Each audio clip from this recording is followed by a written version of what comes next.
Yo, what's happening people, it's Kanza here, and today I'm going to be doing a how to fight Metera video. Previously I've done on Maya and Ferry, and both the videos have gone really well. I just want to say thank you everyone for the support. I'm going to keep this going.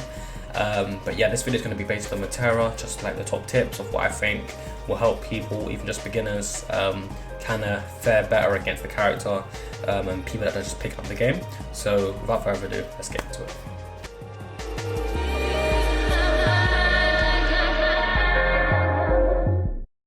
Okay, so with Metera, one of the things that I want you guys to know is that this character is obviously very similar to Ferry. She's a zoning type of character, quick pokes, long range, normals, but with Metera it's not really long range. She's going to be using her bow and arrows, right?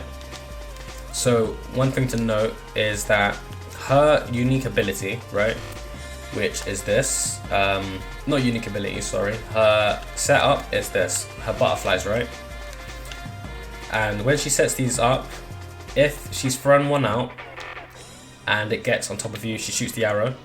At the same time, as you saw, the butterfly will detonate.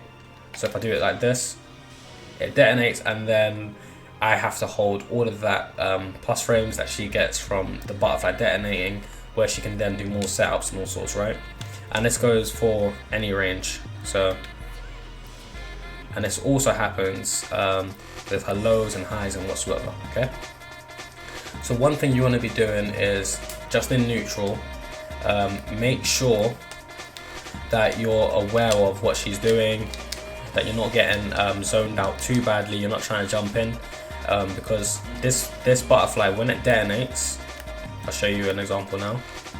When it detonates, if I was to jump there, I'd actually have to block or I'd get damage. See? It's not a detonation around the butterfly, it's a whole line. So it's one of our other keep out tools. So a good Metera player will put up butterflies as like a brick wall that you can't get past unless you block it and take the chip damage, right? So what you want to be doing is, like, the moment you see her like setting up, you want to be dashing forward, just trying to get in. And then even if you have to, like, you see her set out an arrow, just block, literally just block afterwards, because it's better you wait for it to detonate then get in. And you have to really pace yourself. You have to understand that there's 99 seconds, I believe, in a match. You don't need to kill her in 20, okay? So if you have to play the long lane game, do it. Don't just be like, I need this character to die because she's getting on my nerves. If you do that, sorry for the banging, if you do that, and just rush in head first, you're just going to get blown up. You're going to be like, I'm going to jump here, she's going to anti-air you and all of that. So just be aware of when she's using butterflies and when you can get in and when you can't, and when you need to pace yourself and just wait. Okay, so the next thing I want to talk about is her corner pressure, right? So what will typically happen is, let me see, so that's her hard knockdown. So I'm only using this as an example. Obviously Metera's players aren't going to sweep you at this range, but if you get sweeped, she will actually set up a butterfly as on wake up for you. So this is quite difficult to kind of reenact, but I'm going to do my best. Set up the EX butterflies, or just a regular one, and what will happen is that if you're ducking, right, the overhead, so I'm going to duck it in this example, I have to hold all of that, she gets a full combo, and then it looks pretty bad because obviously she can just burst you out with her corner loops, jump ins and all that stuff, right? So on wake ups, especially in the corner, I'm not saying don't duck ever, but kind of just be aware of what she's doing. If she's kind of like, if she's knocked you down by a throw, right, and let's say there's butterflies there, and she runs up and does that, just be careful. Like, note that there's a butterfly, she can't hit me with lows from that range unless it's the arrow. So I can stand up here and just block, right? If she runs up and tries to do an overhead, I can block. So just know what move she's going for, what setup she's trying to do, and then play accordingly to that. Because after she's done the this, right, there's some recovery afterwards, and it's not that you're negative on blocks, it's even, but she's pushed back a little bit, and then there's like a split second where you can kind of like block it, run up, right? So just keep closing the gap. That's what you're gonna do, especially with Fairy and Metera. Just keep closing the gap all the time, as I said in other videos, and just try your best to kind of get in and do as much as you can. Now, another thing to note with this character is that her heavies, right, this here is actually an arrow, okay? So she can use this to anti-air. She doesn't really need to come in at all. As I said, she's a zoning character, but you need to be careful with this, because especially in neutral, this actually trades with fireballs for some reason. So you need to be careful like which fireballs you're using and all that, because you're going to be there like I need to zone her and all that stuff, or just like I need to combat her aerial attacks when she's just pressing one button, right? So with all of these attacks that she has, her arrows and stuff, if you can tell the difference between when she's using an actual arrow from her abilities, I'd say what your option would be then is to spot dodge or dash through it, but I try your best to kind of like react to the heavy, because it's a thinner arrow, it's faster, she can use it for anti-airs, but you just want to like react to it a bit better, because if you can, then you can kind of like, you can get in more when you've actually what's the word, spot dodged or dashed through a arrow from her. And this goes for the rest of the cast as well. When you spot dodge fireballs, you dash through it, there's more recovery on it. Even if they've done the manual version, right, there's still recovery, because it doesn't come back, or the recharge doesn't start until it's until the fireball or arrow or laser has hit the other side of the screen, because that's the way that these 2D games work. When a fireball is thrown from one end, once it reaches the other end, or if it hits someone on block, the recharge starts. But if you've made it with, it's gone through you, then it has to travel to full extent, and when it's expired, then they get the recharge. So I'll show you now, like a live demonstration.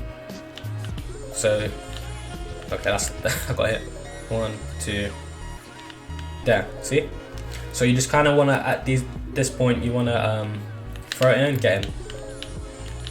Okay, so that's what you literally want to be doing. Just getting in as best as you can, dashing through her normals.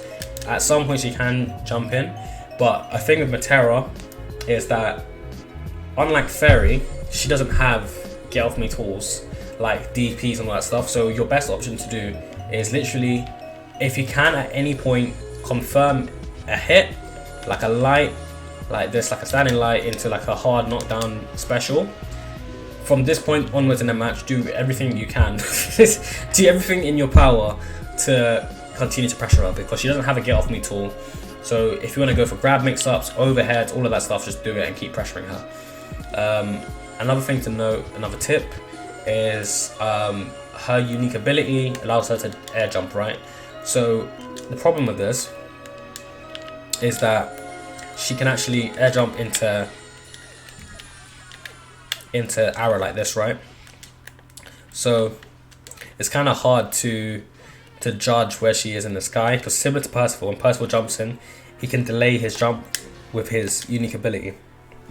So it's kind of up to you in that sense to kind of like know, can I anti-air here, or if she's going for this. What I tend to do in matches, if I know she's kind of like going for it, I will at that point start running in, because they do this from like full screen. Let's say you can run in and catch her on recovery, right, or run in and grab her, get a hard knockdown. So in neutral, what you want to be doing at all times is just generally try your best to get hard knockdown with a character, and you don't want to be letting her get up and recover, just like a general air recovery or whatever, because then it resets the neutral, and then she's just going to start bullying you and pushing you back and back and back and back and back and setting up butterflies. That's not what you want.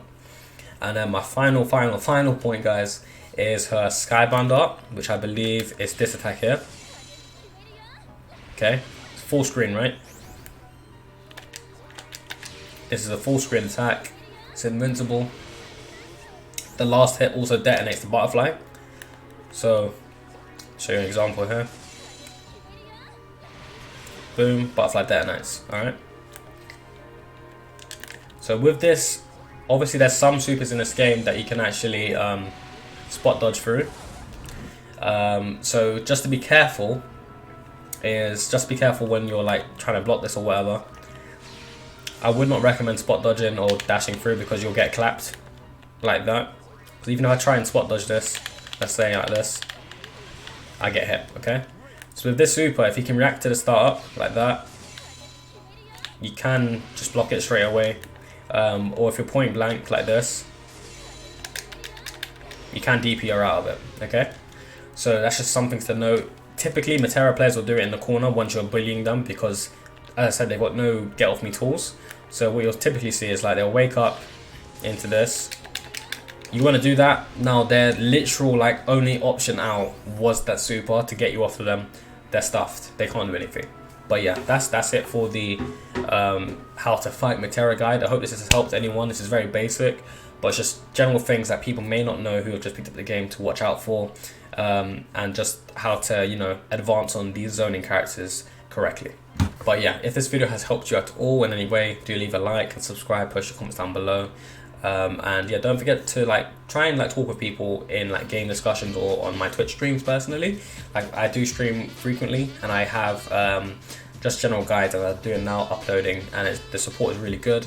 But by having like discussions and conversations with everyone, it's kind of helped me get more knowledge on the game and know what I should be doing in certain situations. So that's why I'm trying to like encourage everyone to kind of like talk in the comments below, or even join my Discord. And then we have a GranBlue channel where we talk about the game, give each other tips, tech, what to do here and there. So yeah, this would really help grow the player base and also help each other grow and become better players. But yeah, without further ado, video's done. Do appreciate you guys for supporting. I'm going to keep these going. But yeah, if you like the video, don't forget to leave a like, post your comments down below, subscribe. Yeah, peace.